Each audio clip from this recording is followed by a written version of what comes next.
There we go. All right, we're live. Hello, everyone out there. This is Clash of Fans podcast number 4. Quick backstory. Don't like doing these things. That's why I stopped in the first place. I fell asleep and then forgot to write down what content will be in this. So I apologize if this completely sucks. I'm also drinking and extremely irritated from not sleeping last night. So I apologize if I make fun or be mean to my guest. I apologize. Okay, moving forward, I want to talk about. I want y'all to talk about. I'm going to sit back and drink. The 2015 year roundup on all things gaming. Let's start off with each and every one of you your game of the year, and then why it was your game of the year. And go. Hopefully everybody's pictures are in order the way I see them. So Brendan, go first. Oh God, you're gonna put me on the spot. I would say my game of the year is Metal Gear Solid 5: Phantom Pain. There's just so many features in that game, just so much to do. And it's just like it's Kojima's swan song. Like he just he put it together and now he's gone. Well, technically he's just now alive. Yeah, he came back to life, but depending on how you want to look at it, but yeah. Okay, fair enough. Anything else you want to add to that? No, sir. Okay. Now we're gonna Konami. Huh? Fuck Konami. That's what we have to add to that shit. Agreed. I agree. Dallas, you are next. Please explain. Right. You can't say. Please don't say fucking Madden. If you say Madden, no. I was about to quit. I'm not. I swear to God, if you say Madden, you'll kick me out. I'm not. Do not say Madden. I swear to God. I'm not. That's all you fucking play. Anyway, sorry. Definitely. Fallout 4. It's the only game that I've actually been able to put some decent hours into without losing interest. I don't know, like, the gameplay's there, the story's there. Even with the glitches and the graphical problems, it's still one of the better games of the year for me. So, game of the year, Fallout 4. All right. Quick, short. D. My boy D. Yep. For me, actually, it was Until Dawn. It was just a surprise game for me. You don't like it. You haven't even finished it yet. But for me, it was something that, I think it's some game of the year should be something that's special and different at the same time. You know what I'm saying? Not just the biggest game, not just a game that you're going to enjoy the most. Sometimes it's one of those sleeper hits that come out of nowhere. And I think Until Dawn did that for a lot of people. Where they didn't know. Yeah, they didn't know what it was going into it, but after they finished the game, I feel like that wasn't that bad. So that's my game of the year so far. Like I said, quick question on that: have you played Heavy Rain? Partially. That's a weird answer. Yeah, I'm not gonna because how people like if you don't beat the game, then you didn't really play the game. So I'm just No, I mean how far? I gotta say no. Honestly, I don't even know. It's been a while now. I'm just curious. I mean, I wonder how you would stack up Until Dawn against that game had you played it. Does that actually go into the way how you feel about the game? Like you take off points because you don't think it's as good? No, nothing like that. It wasn't even that I didn't enjoy Until Dawn. I was hoping it would be more scary than what it was for me. You know what I mean? So that was the only downfall. Everything else is fine. I love the campiness of it. I love the silly characters. I love how BG was like, oh, the acting's terrible. It's like, no, that's the way it's supposed to be. All that I thoroughly enjoyed. There was something about the game that just I don't know. I got bored, and maybe because I was trying to play all of it at one time, and I don't know. There's something about the game. I can't put my finger on it. It's why I haven't gone back to it. There's something about it that I don't like, and I don't know why. And it's not fair. For the game, you know what I mean? Like I give my review on it, it's probably not quite fair because I can't put into words why I don't like it. Or not that I don't like it. I like it, I just not as much as I probably should. But I'm saying you don't like it enough to go back to it, so it says something about it. Yeah, yeah. But it's not the game. I don't think it's the game fault necessarily. I think it's something wrong with me. Because I got issues. All right, Mr. Geek Leap, what's the deal? My main man. Deal. Destiny, all the way. Oh. That is my game of the year. Yeah. Where's that eject button at? Jesus Christ. Oh, no, I'm just kidding. Actually, Ori and the Blind Forest was the sleeper hit for me. Okay. That's cool. The animation was awesome. The visual style is just gorgeous. I was very surprised by it. Was just classic platforming. Lots of great challenges, good narrative. It's just awesome. I love that game. Ori all the way. All right, that's fucking fair. I don't have anything to add to it because I don't, I haven't played it yet. But it's on my list. I want to have it soon, so I just can't add anything to it. What's up, Martin? Man from UK. What's going down? What's your favorite game? How you doing? Because I haven't played Fallout 4 or Tomb Raider, I'm going to have to go with Halo 5. And from what standpoint, like overall, like multiplayer and campaign, or majority Yeah, multiplayer? Or yeah. what? Yeah, I know a lot of people didn't enjoy the campaign, but I was pretty into that. Yeah, multiplayer even more so it's good.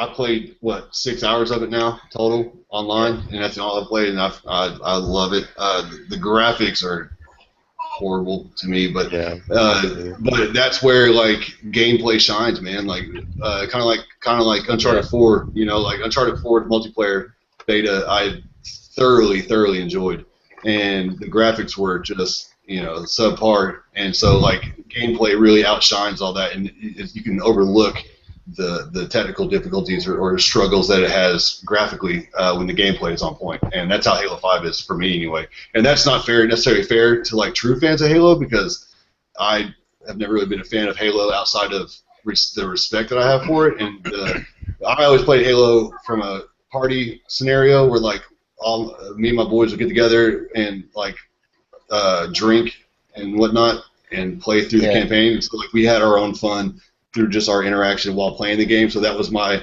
enjoyment of the game, kind of like playing 007, right, back in the day. Like, everybody's in the same room, the quad screen multiplayer. So that's kind of like that's my experience with Halo. Outside of that, I didn't like it. I couldn't play it by myself. The campaign was terrible to me.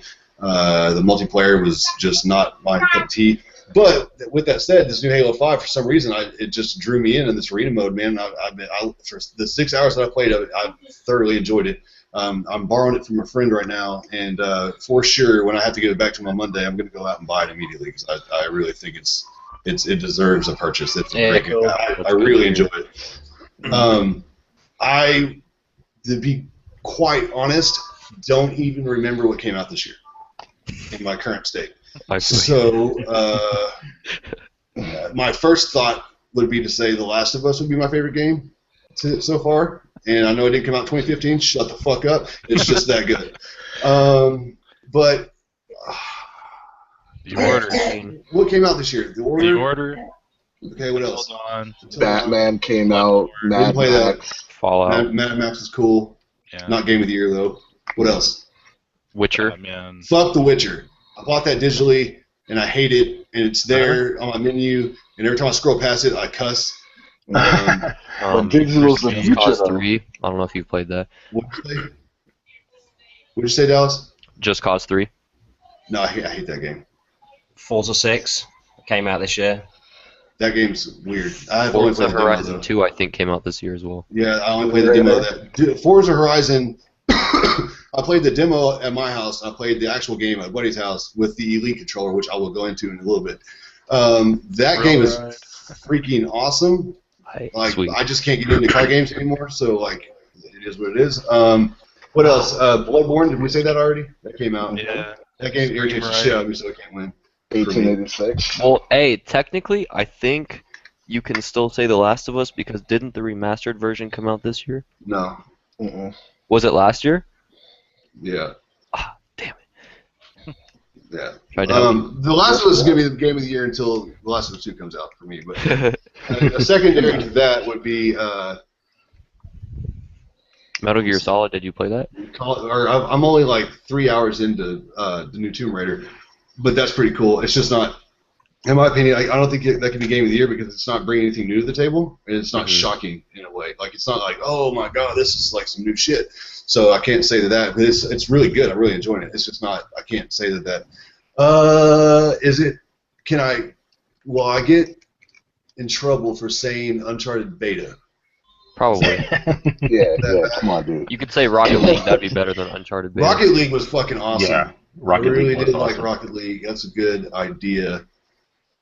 I don't know if I could say that. Sure, we'll go with that. No, I don't want to go with that. Oh, God. We're moving on. I don't know. I've been drinking. I apologize. Gentleman's Jack just done me over. Moving next. What was your biggest letdown? Brendan, go. Oh, wait. It could also be a feature and or game. Feature. Oh, okay. Biggest I got letdown. you. Jesus. I'm gonna go with Would it Battlefront. be a console? Or console. Well, wait, what came out in 2015? The Steam I'm gonna. machine? My biggest letdown was Battlefront. I played the beta and I didn't like it. Yeah, okay. That's fair. That's also... I mean, it's like there was no team aspect to it. Like I wanted it to be, some sort of like you're actually playing on a team, but I felt like it was just one for all. Yeah, I felt like when I was on the beta, I was really let down because Battlefield 3 and 4 looked fantastic, and I'm somewhat kind of a graphics whore, which is also why I don't own a PC because that will just be a money pit for me. Yeah. But I was expecting it to look on par, if not better, than Battlefield 4, and it looked far worse, and I didn't quite understand that. I don't know what version you were playing, but Would you say Battlefront? Or are we talking about? Oh, dude, I'm sorry. See, Star Wars. You said Star Battlefront. Wars. I was thinking of the other Battlefield game that came out. What is that game called? Hardline. Hardline. Yeah, that's what. The whole time I thought we were Not talking about that. Well, yeah, I mean that was a disappointment too. I'm a horrible host. I apologize. Okay, Battlefront. All right. Yeah, That's I'm talking about Star Wars. Yeah. Battlefront. Okay. I can get Like that. I bought that digitally too, like an idiot. Okay. Fair enough. The lack of team play just turned me off, and I had it pre-ordered. I canceled my pre-order and I picked up Rainbow Six Siege. Mm. Yeah, that game was kind of a letdown for me. All right, that's a fair statement. I think a lot of people will agree with you on that. Dallas, what's your biggest letdown? Well, I was gonna say the Order 1866, but it's not really fair because I wasn't really expecting a whole lot from it since it was a new IP. I'll probably have to go with Brendan and say Battlefront because that was a big letdown for me. I was hyped up for that game and it came out and I was like, shit, that is not what I was expecting at all. All right, yeah, that's fair. And I think a lot of people are going to agree with you. Who's that? D. For me, it was Batman. It was something that was like super overhyped before it came out, and that was one of my first like day one PC experiences, and it was just completely broken, still completely broken. They took it off, they put it back on, and it's just like I really don't see the hype behind the whole Batman thing, but that's just me. All right, yeah, I think there's quite a few people, at least in the glitch community. Shout out to the glitch community on Google Plus. That's a great community for people that actually play video games. Not like all these other yahoos out here that do YouTube and pretend like they play video games. If y'all should look into it, send us a request to join, and we'll get you in. Yeah, I agree. That's probably fair. Even though I haven't played it, I can't really say I agree. That's not. It's weird because I haven't played it. Ryan, or sorry, the Geek Lead. What is your biggest letdown? Don't say my name. I swear to God, I'll fucking get you. I don't know. No, I don't know what you're talking about. That's what I'm lost. I had to think about that one. I think I'm gonna have to go with The Order. I know that's probably too expected, but Would you say The Order? The Order. Okay. Yeah, the mechanics are pretty awesome. Graphics, there's really no debate there on how pretty nice they were. Yeah, it had a pretty decent story, but at the end of the day, once you got through the campaign, like the shortness of it doesn't bother me, but just there's nothing to do after it. So there was no replay, no co-op. It was just kind of like you had the experience, and then that's it. There's nothing left, no return. So I wanted to add to that when Dallas brought it up, so this would be a perfect time to bring it up, and I think Dredd can concur. So for me, I personally hyped up that game through social media like you wouldn't believe. Like I was so on board with that game. What, The Order? Yeah, The Order. I absolutely loved the game. The cutscenes, the shortness of it, and all that. None of that mattered to me. It was by far one of the best looking games on console yet. I mean, it's to me, with all the games I've played so far, and I've played a lot. The Order, Drive Club, and Killzone Rise. Shadowfall. I haven't played Rise yet, but I imagine that would be in there. Yeah. So those 4 games are like right now the ones to beat. I imagine. I can't think of anything else that'd be better within their own genres, right? Because obviously, when you throw an open world scenario in there like Yeah, that, that's true. you know, Like Fallout. that's trash. GTA like GTA 5, like the amount of shit that is how big the map is and how good it looks, like that plays into it. You know what I mean? Yeah. But like as far as like just on the surface, like those 4 games are the standouts You're right just now. talking like linear, Or whatever. linear Just wise, yeah. yeah. So what? And the fact that spoiler alert, my main man Galahad with the mustache turned into Batman was fucking awesome. Like me and Dee were laughing for days about that shit. Like that was dope. So what bothered me about that game was that there was the gunplay was done so simplistic and so beautiful to me that like had that had a co-op, more importantly a multiplayer, I felt like that could have been the quote unquote Gears killer. And I don't mean like literally kill Gears. What I mean by that is like a new generation of Gears, and also on the Sony platform, like that a hardcover based shooter that was kind of a slow moving, hard rolling, big guy that's clunky. You see what I'm saying? Like that could have been Sony's version of Gears, and all they had to have done is put a multiplayer in that thing. And when the console comes out, and all they talk about is features with playing with your friends and share play and all that, like party chat, and everything's about being social and active and in your face. How do you come out with a game that is only 7 hours long, literally no replay value whatsoever outside of if you just want to play the game again, and no online of any sort, like not at leaderboards, not challenges, nothing. That bothers me. Like I felt like Sony and or Ready at Dawn fucked that up. Like, and I just it bothered me because after the game was over, I was itching to shoot my friends' faces off, aka shoot Dread's head off again. And so I wanted to see what that felt like with that game. And then like there's so many possibilities with the slowdown of time, and you could have had wolves and there was all this shit. It would just been fantastic. So the fact that it didn't have it, I have to agree, is like that part of it was a huge letdown. The game itself was fine. It was just the what if is what let me down. I don't know. I might have to take that back now. Now that you talked about it. No, I don't know. I really can't remember if it came out this year or not. But you mentioned it briefly, and it just reminded me. You know what? One thing that I am disappointed about is SharePlay on the PlayStation 4. Mm-hmm. What's wrong with it?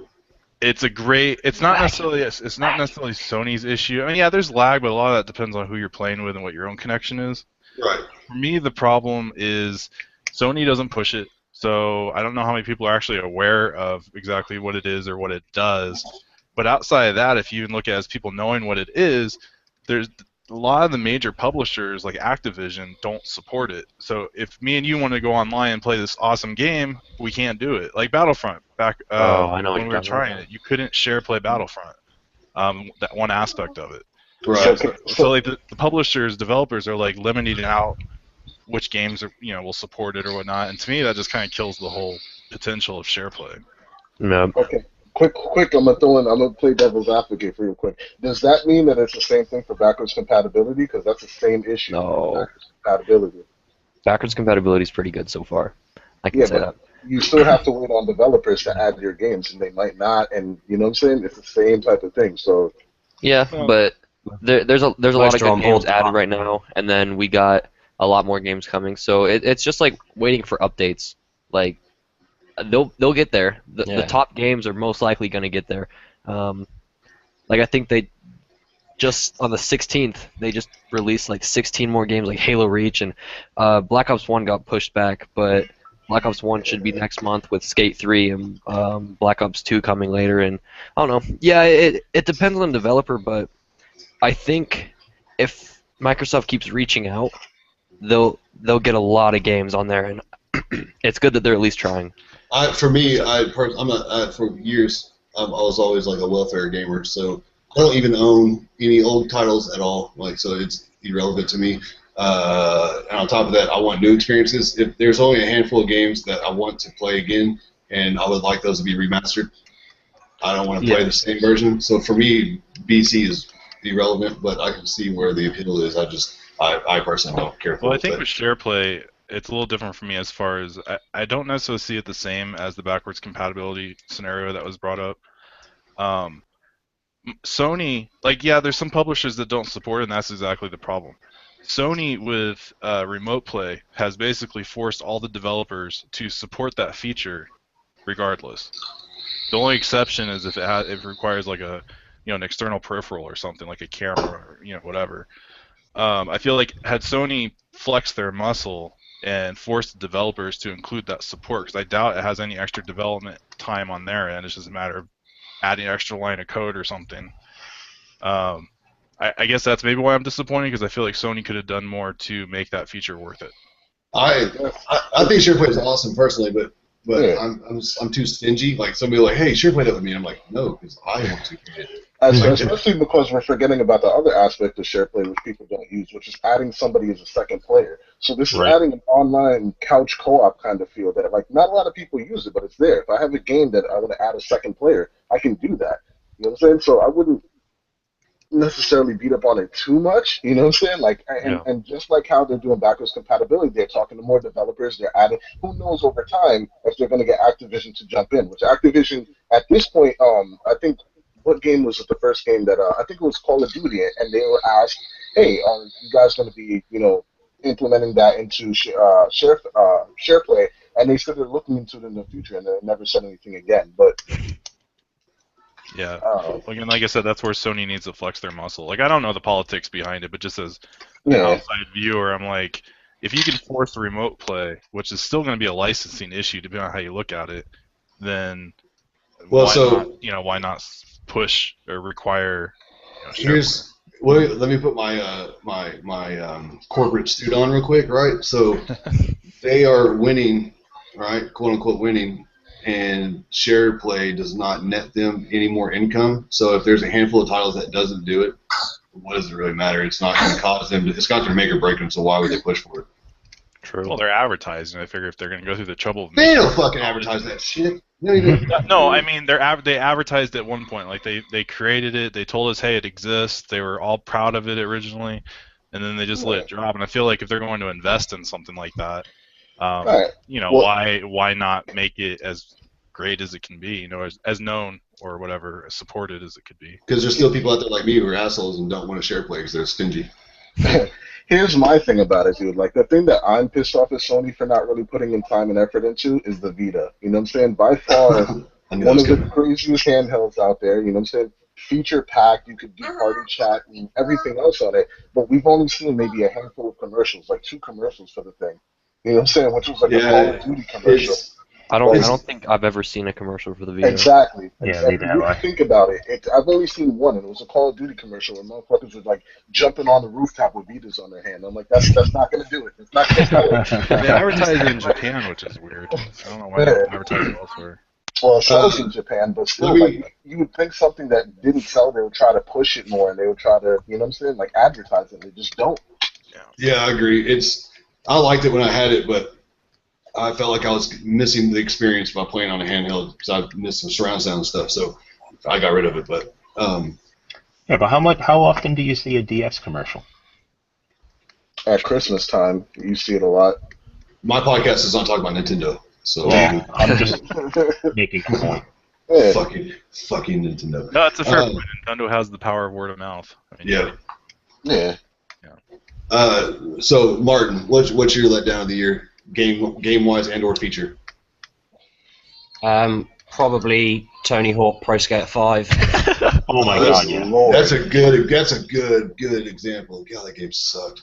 How can a game with such horrible graphics suffer frame rates like that? It's just horrific in so many ways. I watched the first game trailer. The cool gameplay. Out. The cool gameplay is there. It plays like the old Tony Hawks, but it's just not the old Tony Hawks. I can't even imagine. I saw the first trailer and I was like, out. Sign me out. Sometimes you think, isn't there somebody at these like, yo, don't do this. Like, don't. Like, please stop it. Bro. EA doesn't hold back. Who let that get out? Kind of like releasing Batman on PC. Right. Just give us Skate 4, no Tony Hawk shit. I know, I want Skate so bad. Even today it's got issues. I still find it unplayable right now. It's just ridiculous. And how long's that been out? So yeah, for me, it's definitely that. The minute they put Lil Wayne in there, it was bound to fail. So I'm asking my wife to bring me a refill of Jack, and she's not responding. He looks so sad about it. It's upsetting me right now. My body is craving it, and she has been KO'd. She's not listening. She's probably there watching like Wendy Williams or some shit. I just need some Jack, you know. Anyway, okay. So we talked about the features down. Okay, yeah. Next topic. I want to break off for a second and talk about the Xbox One. As most of you know, I am what people call a quote-unquote Sony pony. I'm all things blue. Ford, Mustangs, balls. Sony. Balls, a lot. You have 3 little ones. You have blue balls, a lot. That is very fair. Young man, you should not know about these things. Damn it! Now I'm more angry than I was before. God damn it. Okay, so I got first and foremost, I did not pay for the Xbox One, and the reason why I bring that up is because if I did pay for it, that might change my review. But I didn't, so something free is always awesome. Let me just interrupt real quick. I think that journalists should actually have to pay for this shit kind of too, man. Because just like how you said before, that like if you don't buy it and that's not really, it's not coming out of your pocket. It's definitely you're gonna look at it differently. You know what I'm saying? Oh, I see what you're talking about. Yeah, and journalists they do the same. They get all these games for free, and then they're like, "This is amazing," but like, would you have paid $60 for that game? But that's just throwing that out there. Yeah, that's fair. We can touch back on that a little bit. Remind me. And again, viewers, I apologize for my 5-head. My haircut, for some reason, is making my forehead huge on this pixelated ass camera. It's weird. It's freaking me out. I don't even look at myself. So anyway, back to the Xbox One. So I got that. I picked up the Gears of War bundle, and my intentions were Gears was a blast to play back when it first came out, co-op, and so I figured, going back through that again would be fun in co-op. And on top of that, now that I'm in the third-person shooters, maybe I would like the multiplayer now, because back then I didn't like third-person shooters at all, and so when I played the multiplayer, I just fucking hated it and turned it off and never went back to it. So I was looking forward to it. So I pick it up, and this is where the review starts, right? So I had that, Sunset Overdrive, and then I got a $60 gift card to the Microsoft Store. So I was pretty excited because I thought $60 would go a long way with all the sales they had going on. I was like, all right, cool, I'm going to buy Rise and, I don't know, whatever. Then I thought, oh, shit, I got to buy Live. And so I ended up using that card to buy Live because I figured you need Live. A, B, it pays for itself because you get like 6 games a month. Right out of the gate, the UI is atrocious to me. Now, I'm computer illiterate, and I hate all things electronics because they just hate me, and we don't work well together. Notice the pixelated camera. So keep that in mind, to be fair, right? So I don't quite understand. So I just do what?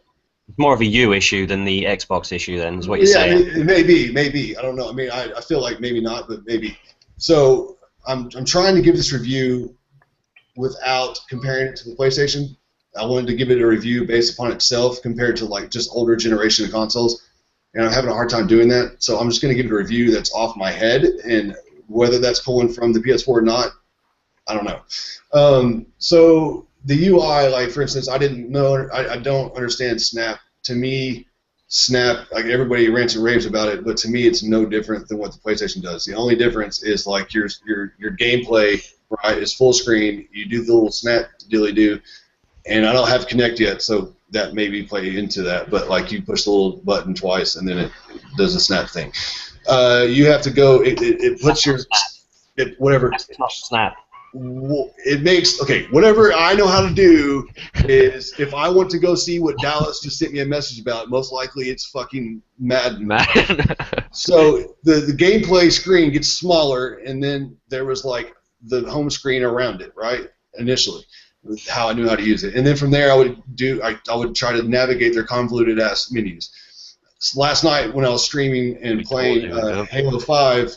Dallas says like you're doing it wrong, hit the little Xbox home button twice, and that pulls up a window, and then it's faster navigation there, and then you can scroll down. And then there's the little whatever, what's it called? Snap. You click on that, and then like I was dicking with the Twitch app, right? To me, like with PlayStation, you just hit the home button, do what you got to do. It's so much more user friendly. It's all streamlined. It's like, look, you have 2 lines. You have all your games and media here, and up here is settings. Like it's just fucking simple. It makes sense. It's not convoluted, and it's more user friendly. Now, y'all will argue with me on that, some of you, but like at the end of the day, you have 2 lines where you have settings, and then you have games. Done. On Microsoft, it's like shit everywhere. So now, whether or not I'll grow to love it is only time will tell. But right now, I don't like the menus. All right, I'm okay with it. I'm getting better with it, and I understand that there's shortcuts and stuff that I haven't learned yet. Yeah. But as of right now, I don't like it as much as at PlayStation.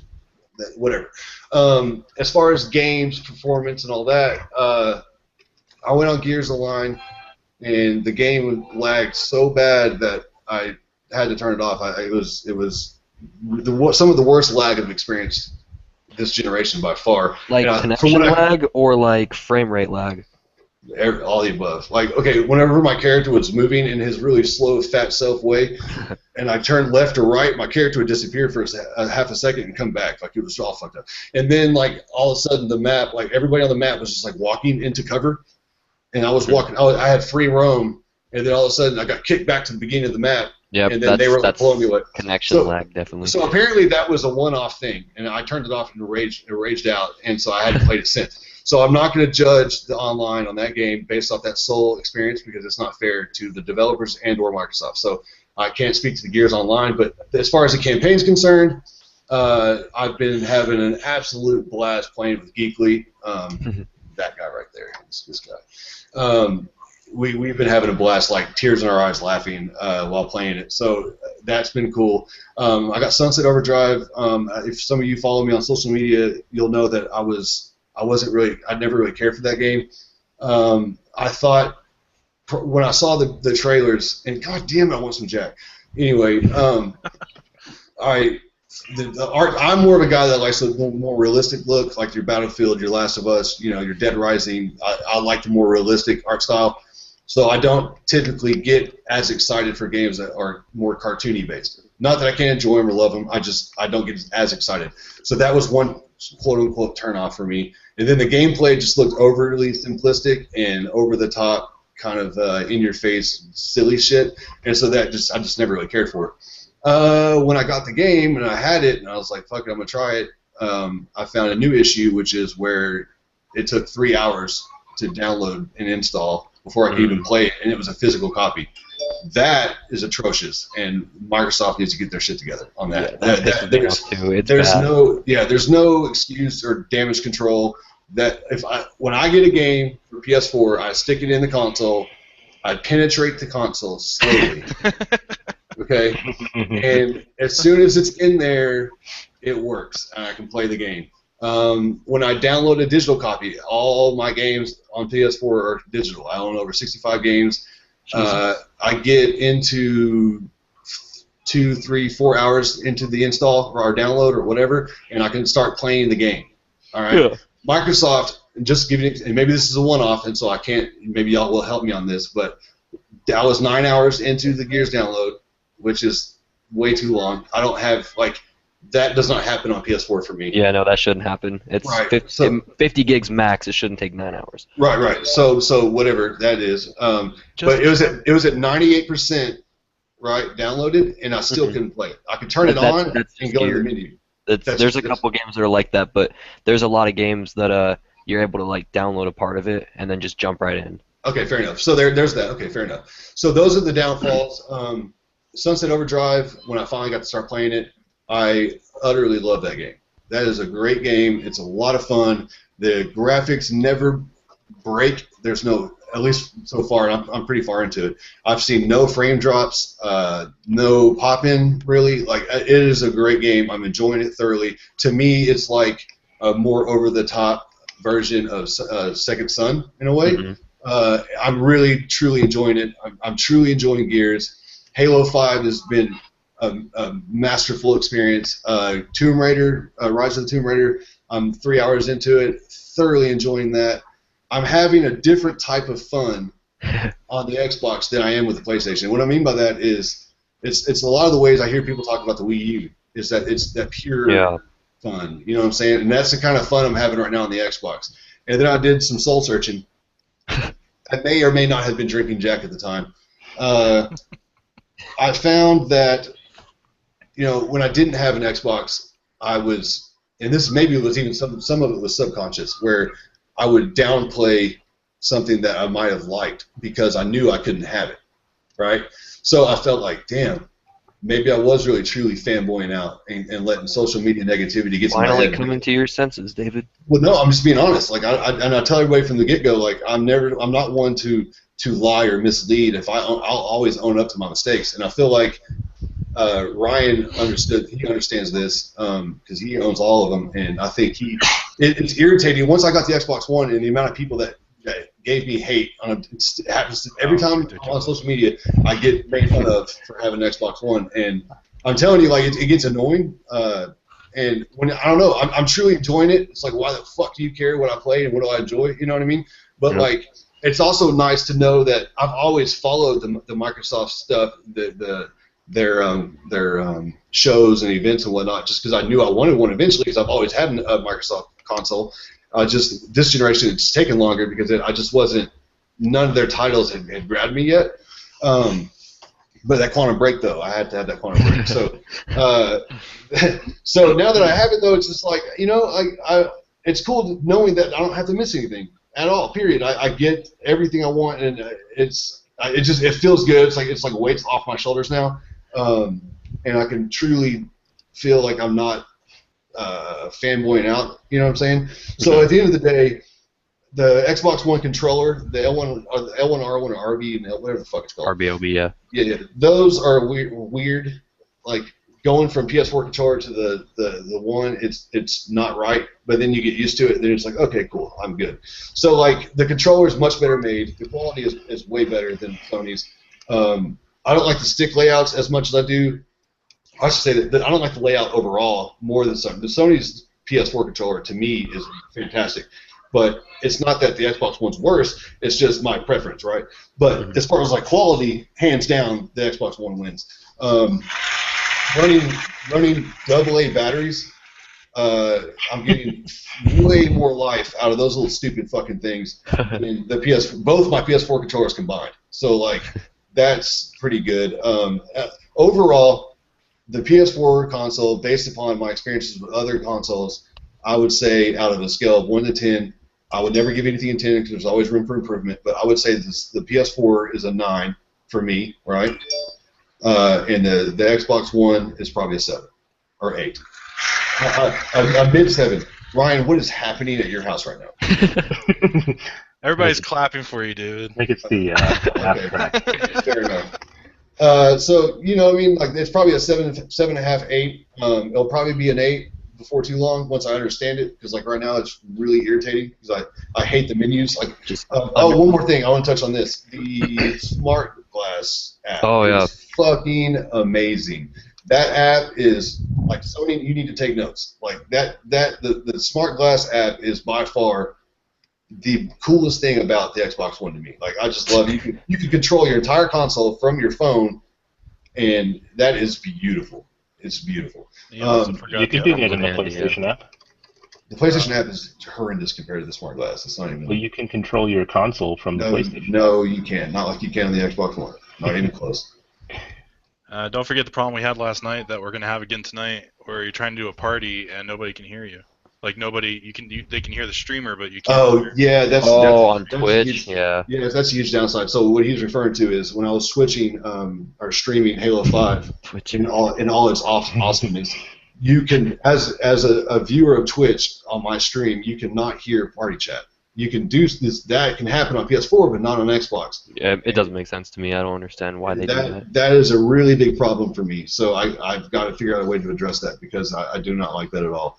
Because half of my stream fun, in my opinion, is the conversations that take place over the party, right? So I agree. Yeah. So they got to figure that out ASAP. Whether it's on Twitch or whether it's on Microsoft, they need to figure that out. We can't stream our crazy antics on Gears of War because of that. Yeah, exactly. That's not cool. So they need to figure that out. But overall, man, I'm thoroughly impressed. I enjoy it. I'm having fun with it. Hopefully, Dooley will get one soon. Yeah.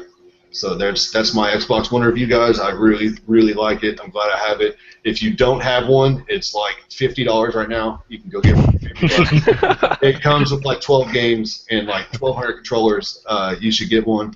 Also, I've had a chance to play with the Elite controller at a friend's house, and I'll say this: that is the baddest controller on the market. There is nothing better. I don't care if you're a die-hard Sony pony. The Microsoft Elite controller is by far, hands down, the best controller ever made, and it is worth every penny. And I will have one by the end of the summer.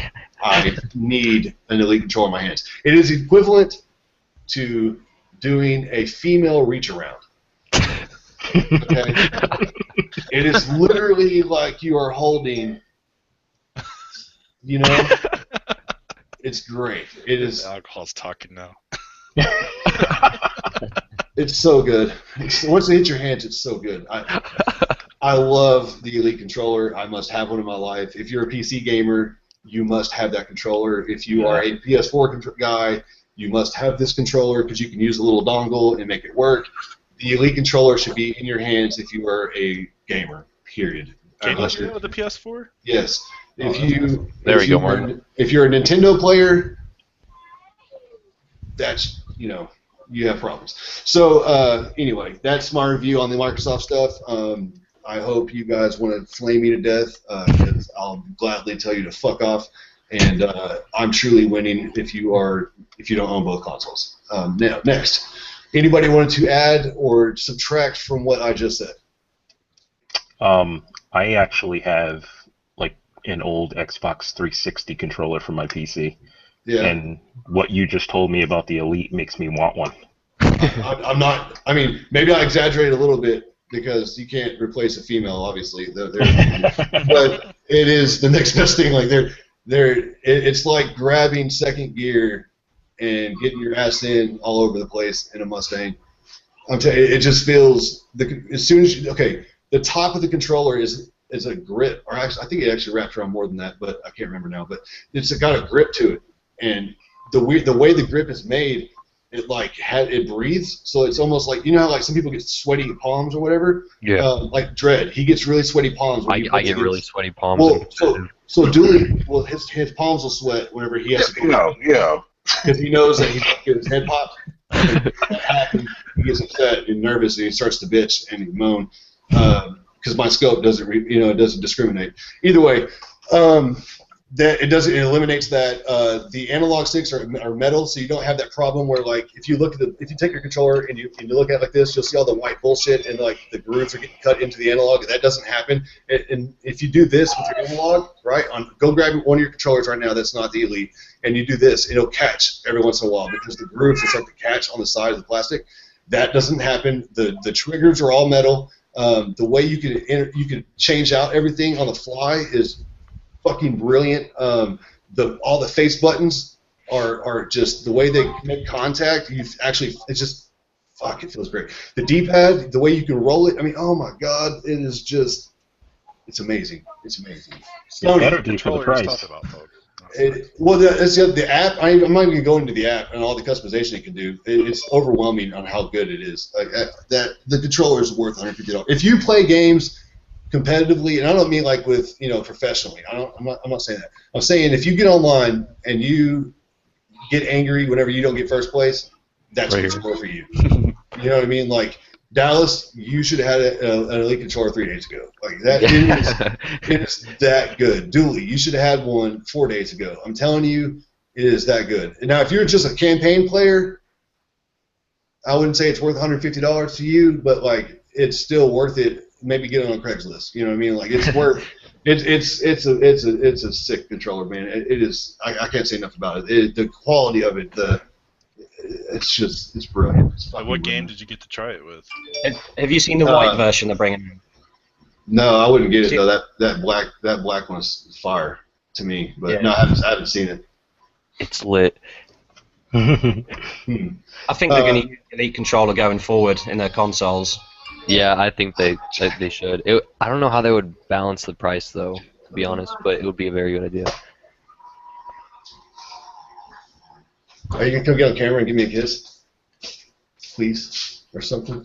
You sassy. You sassy. I hate to see you go, but I love to watch you walk away. The bongos are nice. Okay, sorry. I'm getting my jack, so I'm excited. Ryan, you asked me what game did I play? Yeah, I was curious what game you played, and if it was one that you're playing now, so you can kind of compare the two. Like, no, I played Forza Horizon 2 with it. All right. And I didn't even use the paddles. It didn't matter. It's irrelevant. It's that good. Will it make you a better player? It has hairline triggers on the fly. What that means is, and some people might not know what that is. Yeah, right. Martin, get your Elite controller for me real quick. I know you have one. Yeah, he had it ready. He's got it in his back pocket. Hell yeah, dude. Okay, so show him the show him the trigger, or show him the hairline trigger switch. You have to say. I don't know if you can see there. Can you? Yeah, we can sort of see. Yeah. Kinda. Okay. So what it does, you have. Yeah. Okay. So the trigger, right? Here's where your trigger starts, and it goes here to full contact, right? When you go to hairline triggers, it goes only halfway. And so what that allows you to do is, if you use semi-auto or guns and whatnot, like you can fire it off so much faster than everybody else. Having the paddles allows you to never take your hands off the sticks. Meaning, will it make you a better player? I think everybody will be a little bit better when they use it. But if you're a great player and you're going against another great player that doesn't have one, you will always have the advantage. Thank you, baby. I love you. Shit, I never thought about that. Because the advantage of not having to be able to, or not having to take your thumbs off the sticks. Yeah, that's so huge. You're always moving, right? So, like, for instance, if me and Dooley are playing, if Dooley had an Elite controller, he'd almost be as good as me. That's how good it is. Almost. Like, it's, you know what I'm saying? Like, and if he gets as good as you get your own controller. Right. It's the darkest side of my ass, dude.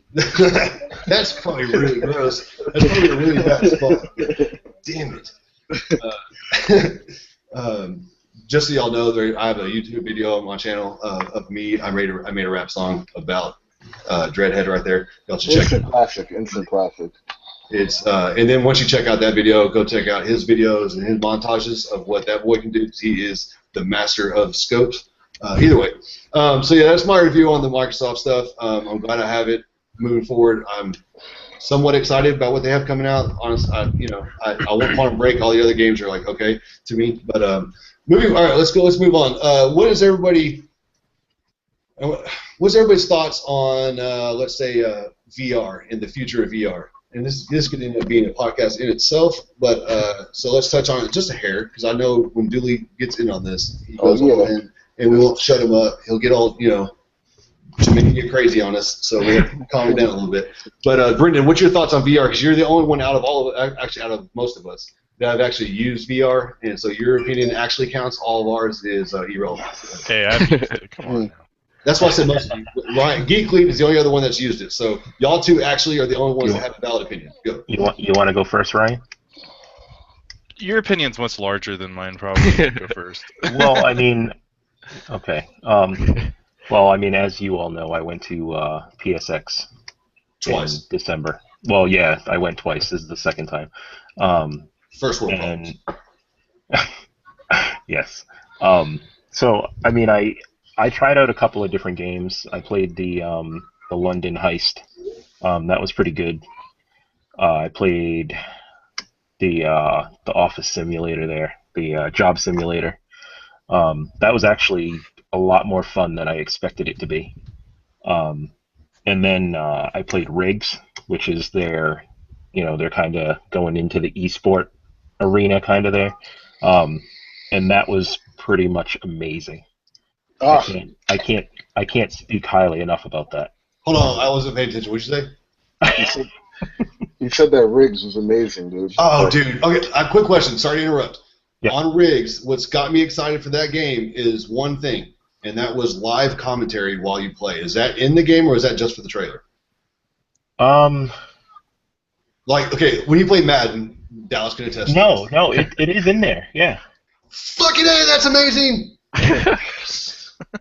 Like it didn't even cross my mind that it was happening, but now that you mention it, yes. Okay, so let me explain to the viewers real quick why I'm excited for a first-person shooter type game to have live commentary.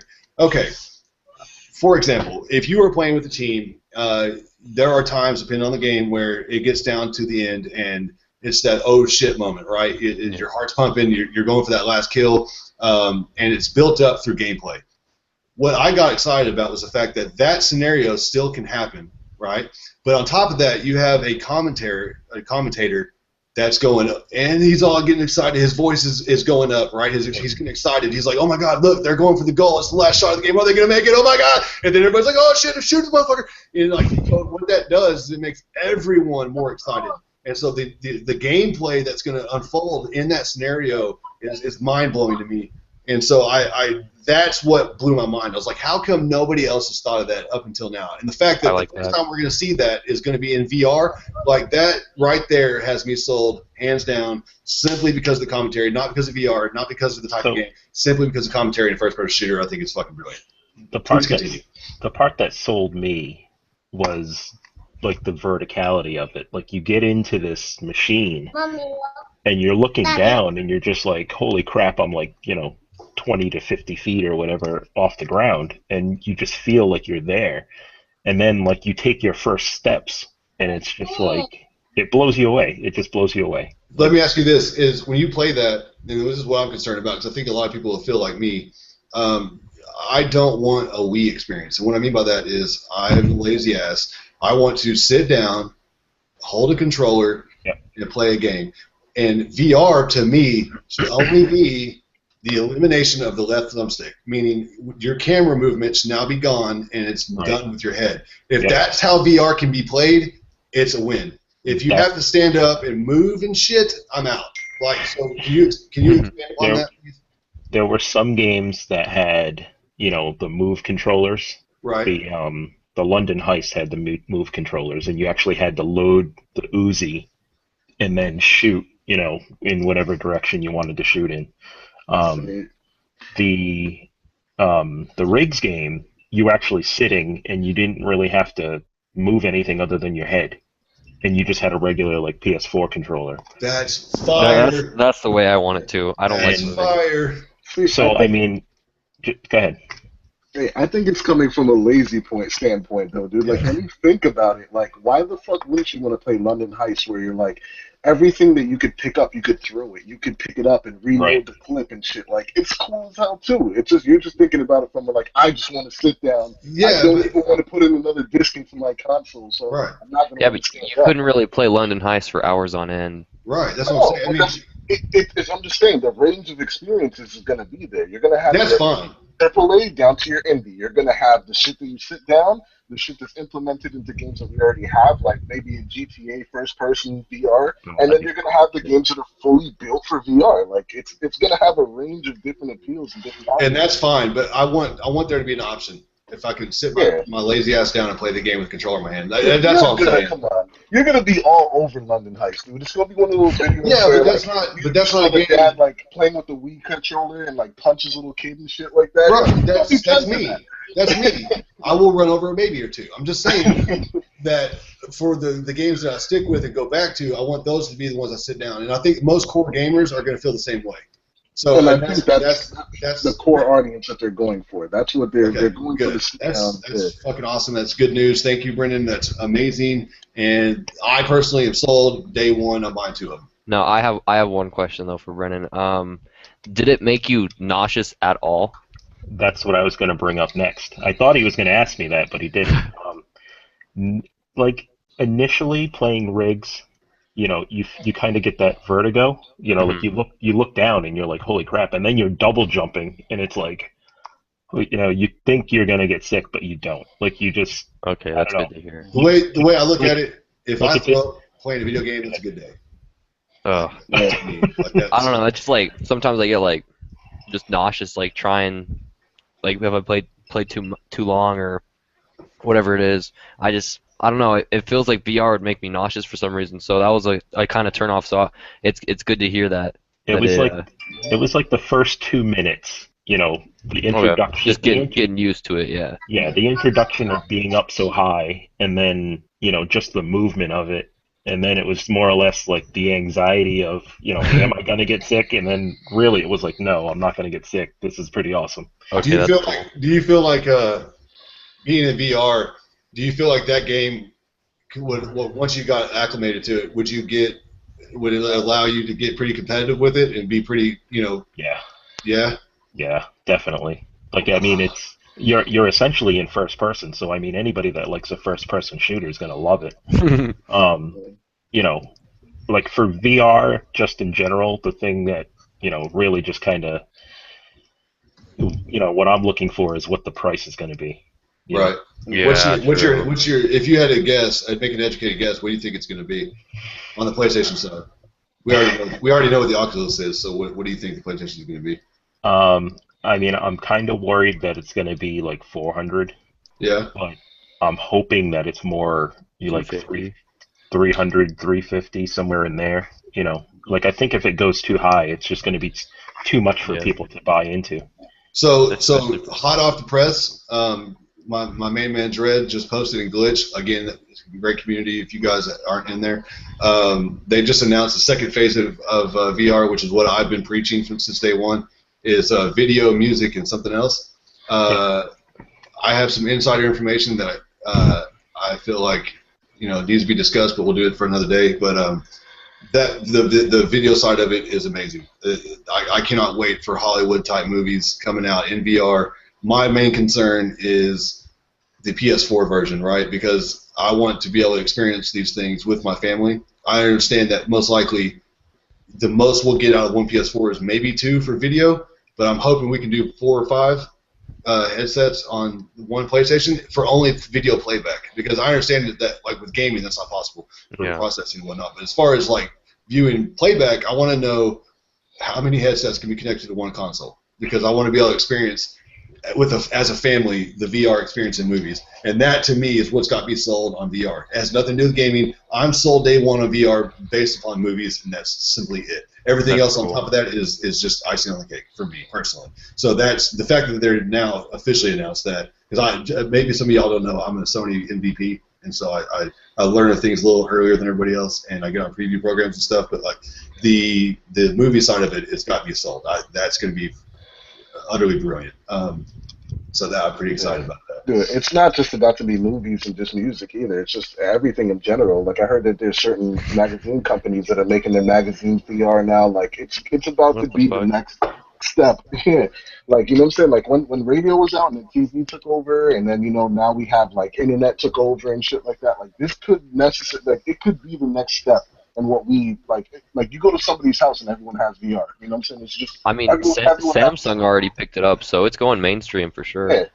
And there's rumor that Apple is actually making their own headset. I would not be surprised at all. Yeah. Same thing if Microsoft came out, not their HoloLens ship, but if they came out with like a VR device, I wouldn't be surprised.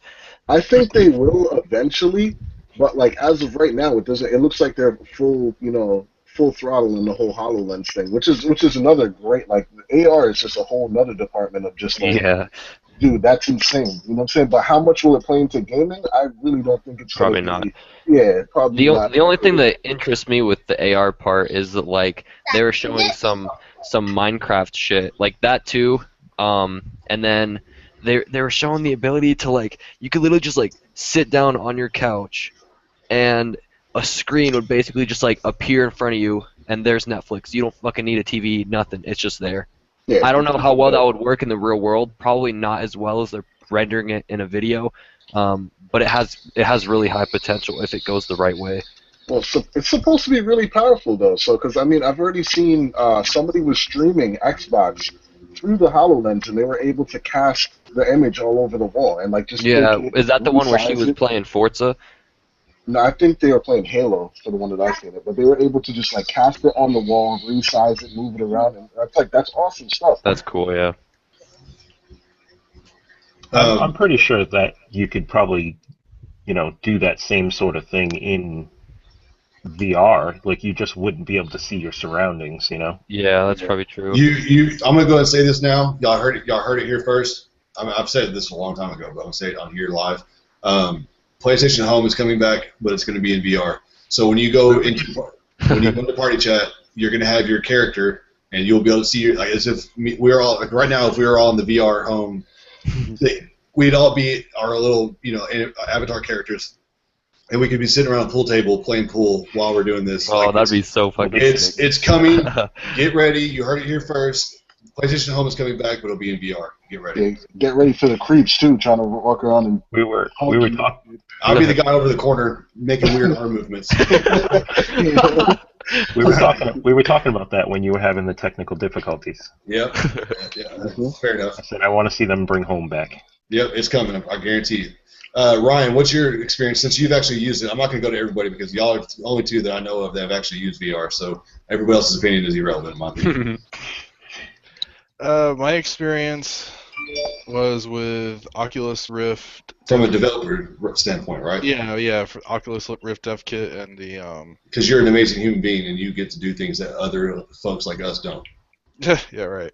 And then the cheap mobile stuff. I think I used cardboard one time. I was gonna put it out there. If you ever get the experience, don't judge VR by the mobile ones. It's not at all the same. I'm just gonna put that out there. It's very generic, hurts your eyes. It's hard to optimize the visuals and stuff. Like it's just, try to get your hands on a real VR thing if you can. My experience has basically just been it's amazing. There is a psychological factor involved that you just don't get from any other media out there. Like Chase was touching on, when you can feel the heights. Your brain, even though you're not there, your brain is analyzing all the data, taking it all in as if you are 1,000 feet up in the air and you're moving around really fast. Your brain processes all that and you feel it, which is just bizarre to experience because you're subconsciously you're sitting there, but your brain's saying something else. So let me expand upon that a little bit. So the reason why gaming is something we all love is because you take a medium like film, for instance, right? And we can watch a movie like Mice of Men and get into the characters, and we can cry, you know what I mean, at the end of the movie because of you get these attachments to these characters in the film. With gaming, it takes it a step further because now you're more directly involved, and so you're almost like a fourth party, right, to the actual story that's being told. Because you're interacting with the characters physically and emotionally. With VR, now it's a whole other element because now you're actually in the world that you are also contributing to the characters in a real-time way. So the level of emotion that can be brought out in you through VR is quite boundless at this point. So like it's a whole new medium in itself. So just saying gaming in VR is gaming in VR, it doesn't do it justice because with movies, it's on a 2D flat screen. Yes, if the story's told well enough and it's acted well enough, you could be consumed by the story, right? But you can only go so far with that because you're not directly implemented into the story like you are with gaming with a controller, right? You're not actually controlling the character or making them say what you want them to say or whatever. With VR, it takes all that, combines it, and then on top of that, you're now inside the world. So like that allows it's a new medium in itself. So I know a lot of people were giving Sony flack because they've shown a lot of indie-looking stuff in VR. What I think people are having a disconnect with is the fact that VR is an experience that you can't judge off of seeing a flat version. Right, so a game that's looks like a quote unquote indie looks stupid and lame to us, but when you're actually in that world, it is a different experience that we have never experienced before. So like before judging, you need to try it. Is what I'm assuming because again, I've never used it, so I'm just assuming, right? But Brendan could probably attest to this, and so could Ryan. Like when a game doesn't, even a really simplistic game can transform the way you view that world because you are in it. Right? Yeah, exactly. Yeah. So the demo that actually sold me on this, I had to look up because I couldn't remember the name. It was called Showdown, and basically what it is you are, I guess, a soldier, and you're walking down a street in the middle of a war zone, and you have like these armored soldiers all around you, and there's explosions going everywhere. There's rockets. You look up, and there's rockets. You can see slowly like flying over your head, and there's the rockets are hitting like pillars, and there's junk flying off, and it's all like in slow motion. So while you're walking, you can actually see all around you, and you can see the debris flying in the air. You can see a car like blows up in the air and like flips, and it like goes over your head, and then Yeah, I've experienced that one as well. yeah, it's amazing. Like It is pretty that's good. that's where you feel like you're there. I felt like I was Neo in the Matrix. Yeah, exactly. Because everything was in slow mo, and the bullets were just coming past my head. Yep. It was amazing. So, can y'all touch, or I guess Ryan, you can't touch on this, but Brendan can. Yeah. What another exciting aspect that a lot of people that dismiss things, like for me, gaming, just like in film, for me, 50% of the experience is in the sound. Okay, I have a hard time, like, so Dreadhead turned me on to playing online multiplayers on a monitor. So there, moving forward, once I tried it, there is no going back to a TV. I have to be on a monitor when I play competitively. In the same way that I can't play a campaign without true, real-world 7.1 surround sound. Yep. So the immersiveness that the sound does for me, personally, is remarkable. Like, okay, in The Last of Us, they do a phenomenal job with sound on every aspect of the game, one of which, in 7.1 surround sound, the way the revolver sounds and the way the rifle sounds, you can feel, not only do you feel the weight of the kill and the shot normally playing the game because of the way the game mechanics work, but with surround sound on, you feel it in your chest physically. So from what I'm gathering, Sony's using this 3D sound, 3D spatial awareness sound, which means, for some of you out there that don't quite grasp what that is yet, there's several different iterations of it. You have Dolby Digital, or Dolby Atmos is a version of it. Sony has their own version, which is where right now the sound developers for movies and or games will say, okay, we want in Battlefield the rocket to come from the center channel speaker to the right speaker to the back right speaker. So it simulates the rocket coming from here to behind you, right? With spatial awareness sound, what it does is it allows these engineers, these sound engineers, to say, okay, we want the sound to start from the viewer's coffee table. Okay, so that is a level of immersion that I personally have not experienced yet, but I as an audiophile, am really looking forward to. So, did you experience that at PSX as far as the sound? Are you aware? No. All the VR setups that they had headphones.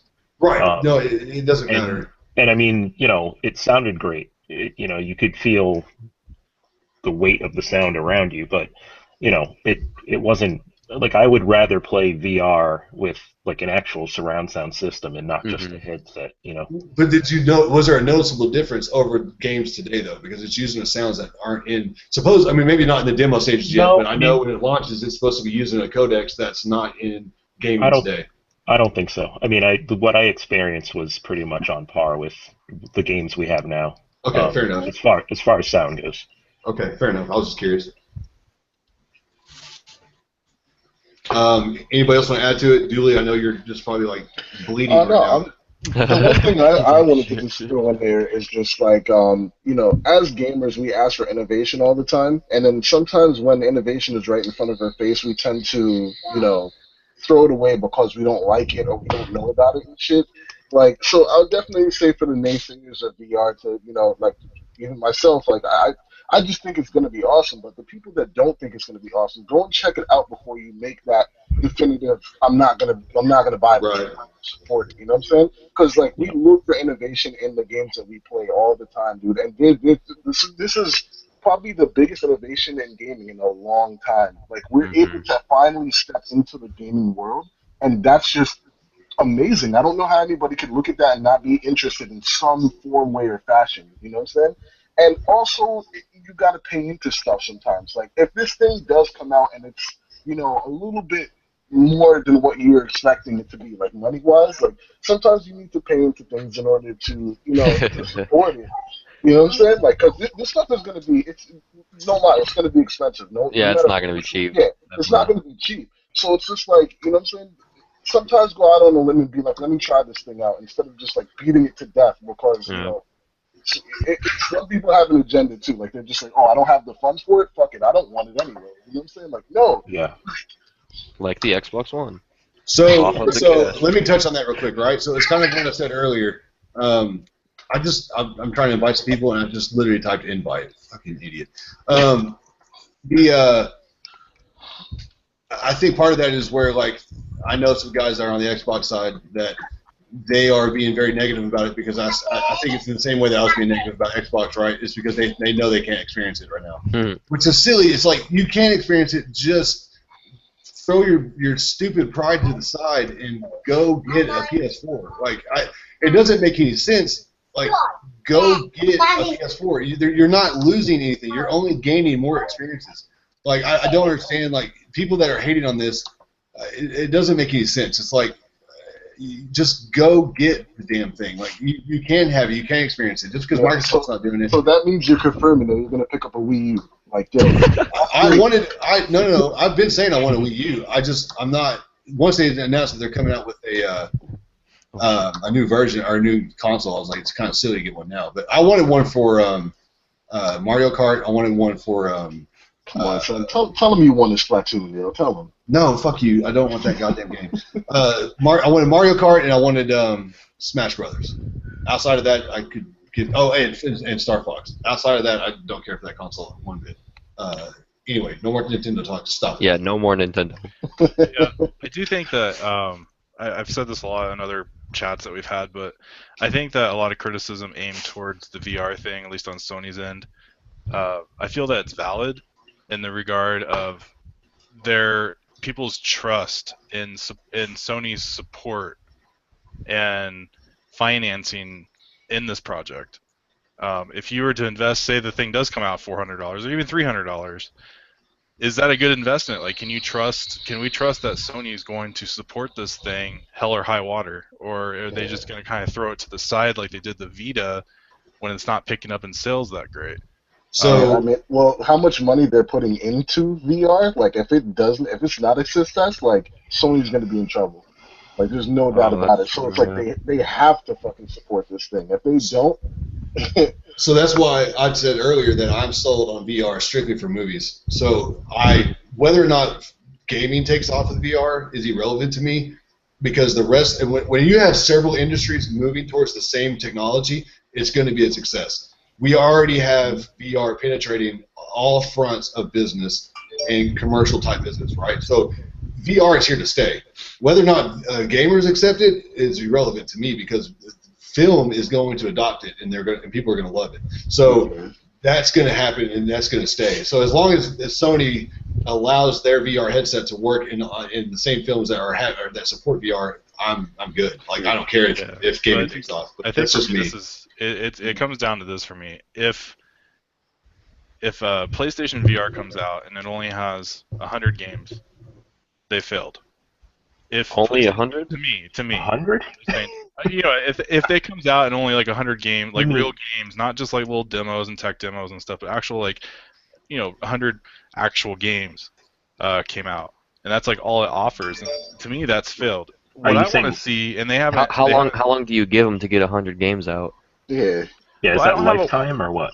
I don't have a window, but hold on, let me finish, because then it'll make sense. All right, good. What makes this a success for me, and Sony has not addressed this, at least to my knowledge. Technically, I would think that you could play any game with the VR as long as it's the type of game that uses your head, like the axis. You control your character left and right, up and down, all that. If they can translate those joystick controls to the headgear, and you can play any game. If you can play any game, that's a huge win for me. My concern is that VR is only limited to a small niche amount of titles that developers committed to, and the rest of the library is completely ignored. That's what I'm worried about. I think it's probably going to be just like that, because let's be honest. When it comes down to console gamers, like, they're just not informed.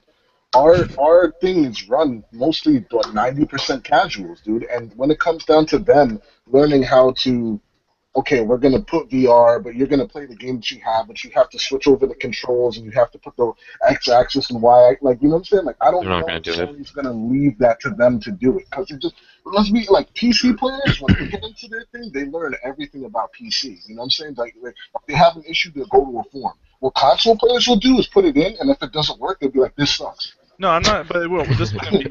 The gamers wouldn't have anything to do with this. This is just by default, just because of the way they can program it. Mhm. The VR headset will automatically translate. If you're connected, it'll automatically translate your DualShock controls to Right.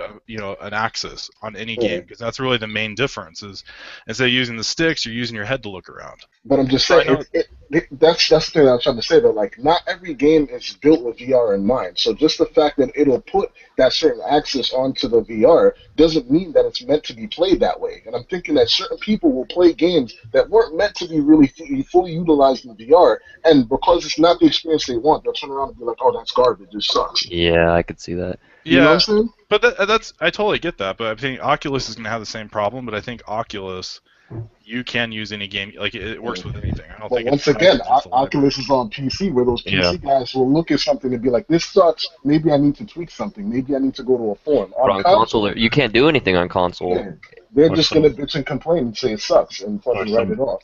or Well, somebody's gonna come out with a mod. that's their problem. I guess for me as a consumer, in this market, I'm saying, Oh yeah, um, I would be happy. I'd put out $400 or $500 to the VR headset without with no yeah, effort. Just as long as Jesus. I know that, regardless of what happens to the headset and support by developers, as far as like dedicated games, that I can play any game in my library in the oh yeah. future. No, and I That's think what I'm aiming for. yeah, And Sony, to my knowledge, has never addressed that, and I would I, like them to address that. If I think that That's a good everybody, point. I think that everybody in here would agree with you, but we're all knowledgeable gamers. You know what I'm saying? Like when it Yeah. comes down to it, there's people out there that think Call of Duty is exclusive to Xbox. You know what I'm saying? Like, oh, what, where the fuck do you? A quick Google search would have told you otherwise, but I guess you know what I'm saying. Like the casuals just run our market, dude. I mean, Well, I get that, but the casuals really don't have to do with this. It's just a matter of the compatibility. I just want it to be there for people like us that do know and people that don't. I don't care. yeah, Just as long as that option's there, and Sony hasn't addressed that. That's all I want. yeah. That's And kind of like I what do makes me too. leery. That's what makes I me do leery too, is but like, I just But you're don't. still willing to go Bruce mode and spend $500 on a VR headset.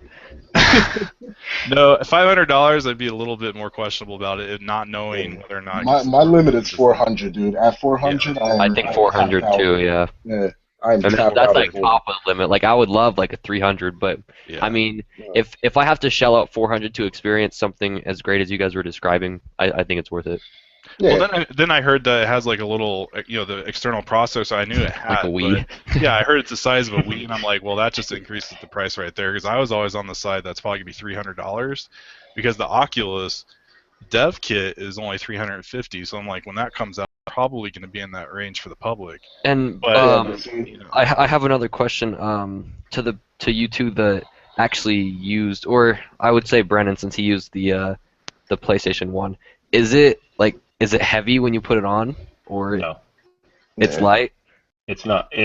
I mean, the device itself has enough weight to it, but when it's on your head, you don't even really know it's on your head. And Okay. it has an adjustment on the front where you can actually pull it away from your eyes. Yeah. So really, the only part that's touching your head is like the halo part, It's a headband. Okay. That's and cool. then and then the front of it slides like front and back. Dude, Okay. from what I've been hearing, like Sony put a lot of time and effort into making this thing comfortable, and that's like how you're It saying. is. What it It is, is. it's a headband, and it comes off, and like the screen actually, you're able to adjust it, and it hovers over your face. So Yeah. that's going to lead you to be playing this thing for a longer time. You look at some of the other VRs; it's an actual like a strap, like that. A long period of time, it has to be uncomfortable. So Mhm. they're really really trying to make this thing, just comfortable and user friendly and easy. So I hope VR That's a takes good off. idea. Yeah. Yeah, me too. I hope It- it goes sky high. Hey, Hey, Brendan, I'm real just quick, curious. guys, we got to move on because we're losing Sure. viewers left and right. Can I ask one question real quick though? Yeah. Hey, Brendan. I don't know what to call it. I call it the escape line. But when I guess the PlayStation VR, when you can watch it, but the moment you look down, there's like a disconnect where you can see the real world, and they do that to like in case you get sick or something. You know what I'm talking about? To ground you, yeah. Yeah. When you're playing, Yep. do you notice that? Is it like, or is it like you only notice Well, I if you mean, really look down? like I said, it's adjustable. So I mean, if you adjust it to your face, you really can't see anything other than the VR world. Yeah. They I said mean, there's like a little gap. it's really up to the way you're playing it. Like if you want it up to your face, you can have it up to your face. If you don't, you don't. Okay, because it's just my understanding that no matter what, they just had it separate. There's enough separation. Okay, No. cool.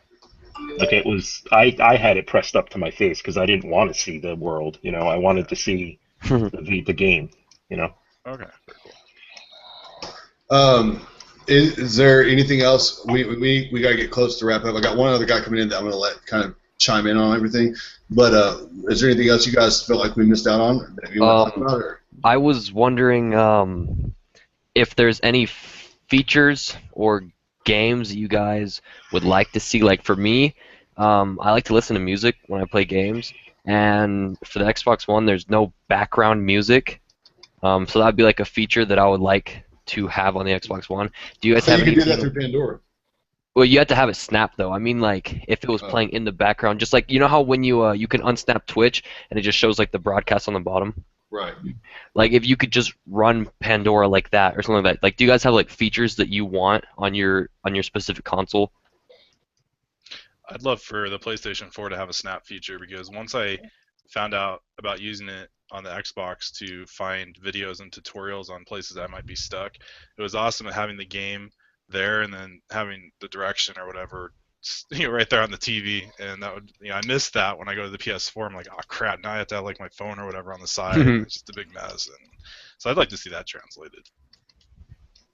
Anybody else want to expand upon that? I would agree with that. I want to see what the fuck they're gonna do with that what is it, the in-game video chat or whatever? Like they touched on that a couple of years back and they never said anything about it since. So that would be cool to have it. Yep. Actually, to touch on that, because that was seen first on the Powers TV show that was through Sony. They showed Infamous Second Son in a multiplayer setting, and I love the idea of that. I'd love to see that happen. So it's not saying a feature, but they also had the live video chat up in the right-hand corner while playing online in Infamous Second Son. That is like not fair that the actors got to play some kind of demo mock-up of what that would be like. That's not fair, and I want to experience that. Sony, please bring it to us tomorrow. Is it like how like Skype video chat? Like, because on Xbox you can snap Skype and do a video chat like that, but I don't think it's the same kind of thing that you're describing. I don't know. Well, so like, okay, if you're streaming and you have the comment section up, right? You have on PS4, for instance, you'll have a right-hand little window that shows your face, right? Mm-hmm. On the TV show Powers, they had Infamous Second Son multiplayer going, and then he was talking to a girl on video chat, so her face was right there on that corner. Oh, that's super cool. Yeah. Yeah, like that's freaking sweet. Like I would love to see that. That like would FaceTime, really cool. but while you're playing Xbox. Right. That would be cool. But yeah, the Infamous Second Son multiplayer would be sweet. I think that game has a really good potential for being like a fun game online. But that's just me. I can't think of anything else I want at the current time. You want them to come out with the Super Elite controller for the PS4? Yes, 100%. 100%. I also want Max Payne 3 to be remastered. Please make this happen. I want God of War 4 to come out. No, we Without don't. Kratos. Without Kratos, at least, yes, that's fair. Without Kratos? You don't like Kratos? No, I'd like to see a new one taking place with a new antagonist and Her daughter. And I'd like it to be in Egyptian mythology. I think that would be really cool. Oh, that'd be cool. That'd be cool. Let me ask this: who else is going to be getting Quantum Break, and who else is excited for the potential of how great that game's going to be? Anybody? Dallas? Right here. Yep. Only me and you. I was kind of interested until you told me that the cutscenes are like a half hour long. That's what I was saying last night. But then he was saying that if it's really, really good, then yeah, definitely I'd be interested. I just have to make a lot. I just have to plan for that. I've never had to plan for video games. Yeah, like I'm gonna need 30 minutes real quick. Shit. Yeah. That's like his world though, because remember he watches movies right before he plays the game to like. Yeah, that's true. So it's mushing both of his worlds together. That's true. Yeah, it's exciting. I don't know. Is there anything else to wrap up? I was waiting on. I was invited somebody, but maybe he's having some issues, so maybe he can't get in. But so we'll do one more thing. What's your most anticipated game next year, guys? If you have both consoles or 3 or whatever, what games are you looking forward to next year? It can be several, it can be one, whatever. We'll start with Brendan. Why do you always start with me? Because you're on the left, okay? My mind only works one way right now. I don't want to go first this time. Okay, I'll go first. Okay, Dallas, go first. Go. You're probably gonna be surprised, but Horizon. No, that should be a no-brainer. Definitely very anticipated. It looks amazing. I just can't wait to see how it turns out. Yeah. Okay. Yeah, I think everybody can agree with that. If you don't agree with that, I would call you a famer. You are a fake gamer. A favor.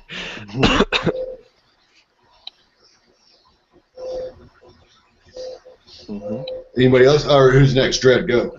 Yeah, that's what I was gonna say. It's definitely Horizon and Riggs because like that is just it shows that a developer like Guerrilla Games, right? A lot of people know that they're great with their graphics, but their games have been kind of hit or miss. But they're great developers, and it's like I'm glad that Sony's actually letting them stretch their legs and do something that maybe they want to do this time around. You know what I'm saying? Like you have a lot of different developers out there that might be forced into doing something that they don't want to do repeatedly. Like the people that made Spider-Man games have been making Spider-Man games for like the last like millennium. You know what I'm saying? Like they're tired of making Spider-Man now, and that shows in their work sometimes. So now that they're able to stretch their legs and come out with like Riggs, you know what I'm saying? Like that's from Guerrilla Cambridge right there, and also Horizon. But I think my most anticipated game for next year has to be No Man's Skies. Like, Oh shit! I forgot about that game. yeah, if No Man's Skies is in VR, I am there. You know what I'm saying? Like, Yeah. and that's just it for me. It's expensive. It's like everything that they've been saying about it is just crazy, dude. You could be a bounty hunter, you could be a trader, you could be an archaeologist, you could freaking, you know what I'm saying? When you go to a planet, let's say if you land on the planet at night, there's a day-night cycle for every planet, every solar system, every sun, like it's just gonna be massive. And I think it could be potentially the next Minecraft game where it's just like everyone is just playing that. You know what I'm saying? They'd have to do it right, but it definitely I could see it.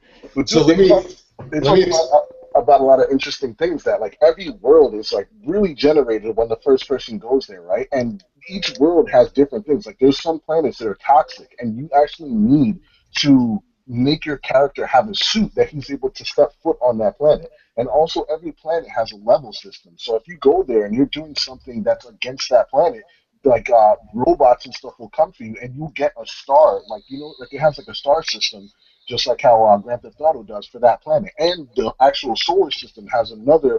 Like so, like it's just gonna be massive, man. Like let me expand upon something real quick. I kudos to Sony for allowing their developers to kill off franchises before they get played out.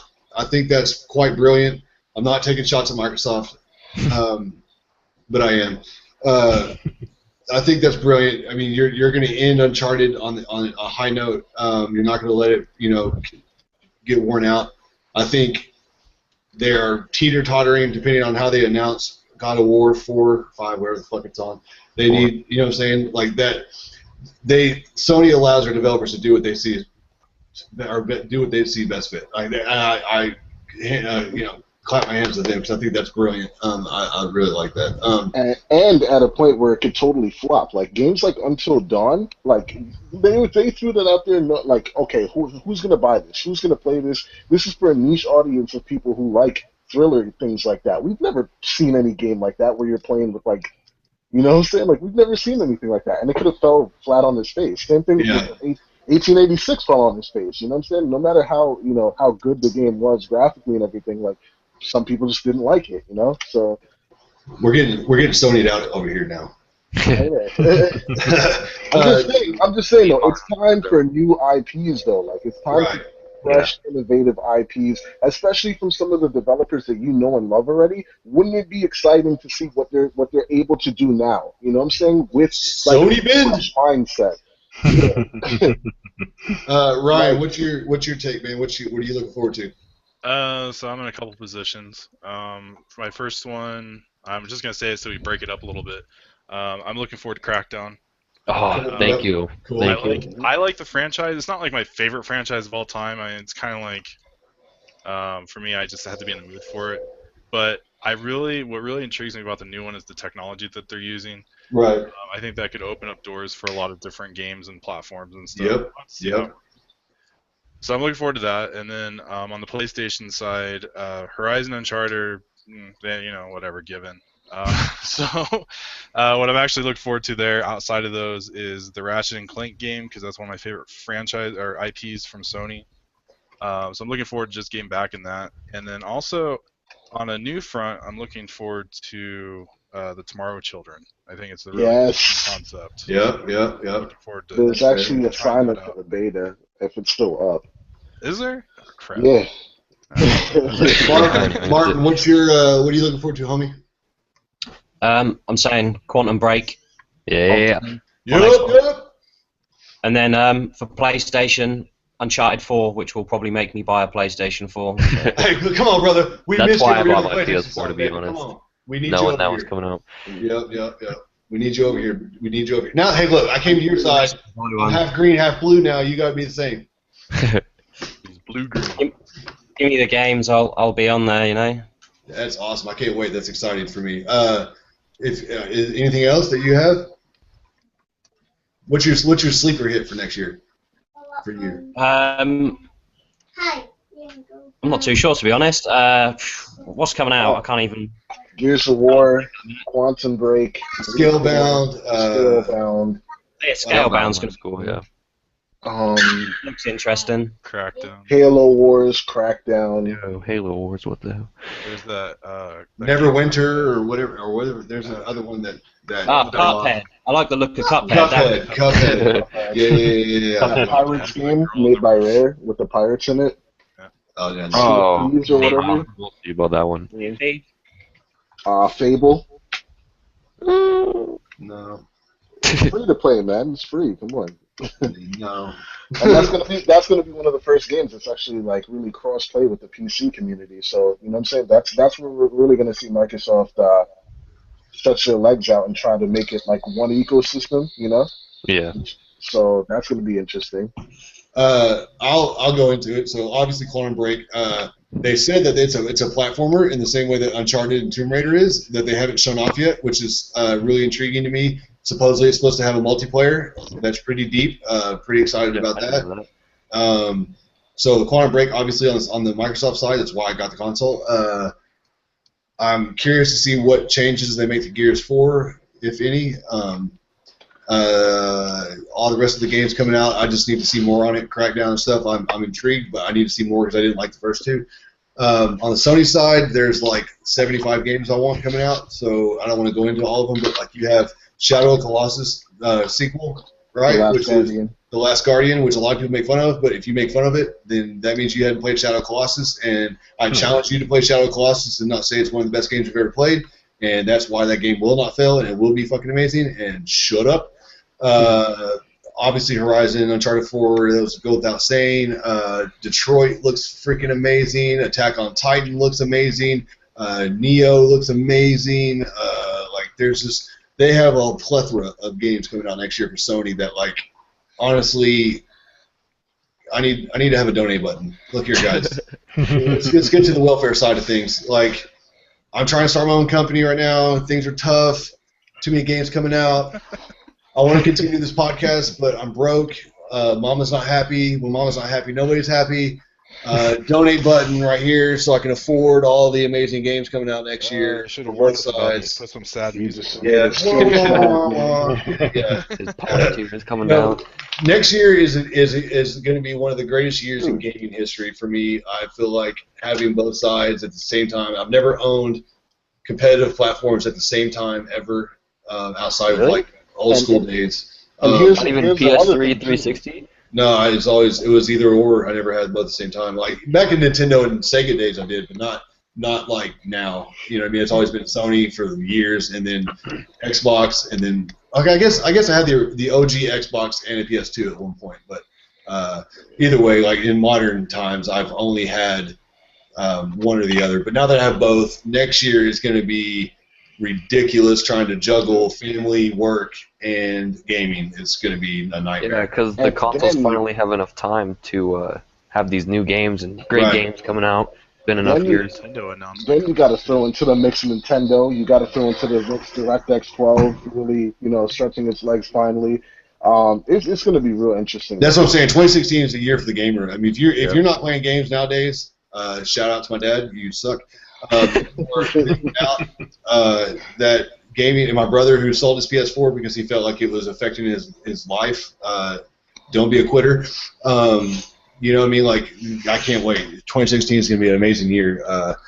And guys, I appreciate it. I hate doing podcasts. Hey, hold on. Before you end this, you didn't even come back to me. Oh, you skipped, and I've been drinking Jack. Jack doesn't. Jack makes me forget things. You should have started running. I know, I should have. I really should have. Beyond the ones that you guys listed, I would say that the game that I'm looking most forward to is Tom Clancy's The Division. Oh, really? Definitely. Wow, yeah. That's a huge letdown to me for several reasons. But the game hasn't even came out yet. Because the graphical downgrade and the downgrade in level damage, the downgrade in capabilities with using your smart app, like Ubisoft. That's all I should say. Like, have you played it or something? Wait for the game no. to come. No. You just crushed my man's dreams, yo. Yeah, wait for it to come out before you kill us. Dude, I followed that game for almost 2 years now, and the level damage that they showed off a year and a half ago was bar none. It was something I've never seen. It was something in my dreams, and then they go, oh, by the way, that's gone. But to be honest, I'm not really looking forward to the Division for its level damage. So that's because you're a young guy, and you should shut the hell up. Dude, that was awesome. Ask Brendan, he's not a young guy.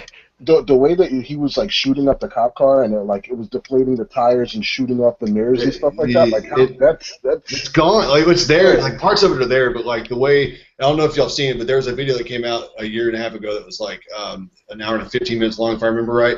And you could use the companion app and control a drone. He dropped a missile strike on top of a building, and the way the building blew up and splintered was level damage of like our dreams, and that's completely been taken out of the game. So like that alone had me turned off. It's probably because they were doing it on PC, and then they got sponsored by Microsoft, and now they're having to do their gameplay on the Xbox One. Well, then there you go. Here's the thing too. There's some things that are said before we got into this generation that like never happened. Like remember when they were like, "Oh, this generation's not supposed to have any load times or any load screens." What the fuck happened? Just Cause 3. Right? Like. I open the door, it's more load screens and shit. I'm like, this is you guys fucking. I have noticed that there's more loading. There's more loading on the Xbox side than there is PS4, which I find rather odd. But I don't want to bash Xbox because I am enjoying it. It's not fair for me to bash it like that. But there are a lot of cons that I could go. Well, it could just be the games because, like you said, you don't really own the multi. They're exclusives. That's not like what. But I'm just saying, like, you don't really have anything to compare it to, like that. I can compare exclusive to exclusive, like no load screens and there's load screens. Like that's fucked up. Anyway, so I'm sorry, Brendan, I cut you off. Go ahead, keep going. I didn't mean to shit on you. I think that was pretty much. Mass Effect. Oh, very nice. Very nice. That's fair. You know another one too, that Ghost Recon game that you're going all crazy. Oh my god. Oh yeah. Is that Wildlands? Is that what it was? Yeah. Wildlands. That bitch. That's a 2017 game though. There ain't no way it's going to. Yeah, definitely 2017. So let me go ahead and close this thing out. I'm about to go in. I'm going to start live streaming to some Halo 5 Dreads. Too bad you can't join because you suck. Everybody else that has an Xbox One, that's awesome. Join me in Halo 5. I will be streaming it. There's nothing to play on PS4 because PS4 has no games. iBox for Xbox. Anyway, I brought this thing back out, man. I'm going to try to continue to do this. I don't know if I'm going to do it weekly because I hate it. I have to force myself to do this. But once I get into the podcast, I enjoy it. So I hope to do this at least once a month. If you want in, let me know. I just don't want to get too big because it's too hard to manage when you get 900 people in here. So let me know ahead of time what you guys want to hear us talk about, what you want or who you want to be in here.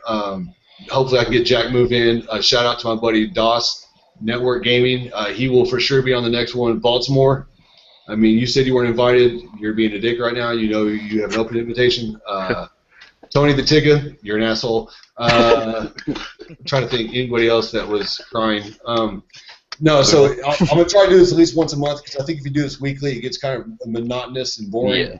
I don't want to do that. So you can do it bi-weekly if you wanted to. Yeah, maybe even bi-weekly. There's just not a whole lot to talk about weekly, right? So, and I hate doing it. So anyway, I'm going to try and continue to do this. I'm also going to start trying to stream on a regular basis. Be on the lookout for geekleakmedia.com. It's going to be geekleak.com, just to clarify.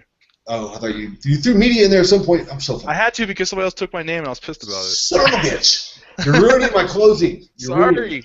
Okay, Geekly, be on the lookout for it. That's going to be. We'll talk more on that later, but that's going to be. That's going to turn the industry on its ear. Glitch, hopefully, is about to go to several different social media fronts. And we could get that whole group popping. That's again, it's for gamers that actually play video games, not pretend like they do, just for the drama side of it. Anything else? Anybody else? Is there anything else anybody wants to put out there or promote? Go Madden. I'm going to eject you right now for that. You are being ejected, and you better be on Xbox Live. You better play Halo 5 with me. Peace out, fool. I ejected that motherfucker for saying that. Fuck Matt. Goddamn. Anything else anybody wants to say? Nope. Don't think so. Good. Dooley, could you go ahead and say that I am the best sniper? No? No. No? Okay, all right, you're gone. We still have to have that. I love you, but you're gone. Okay, brother, I love you.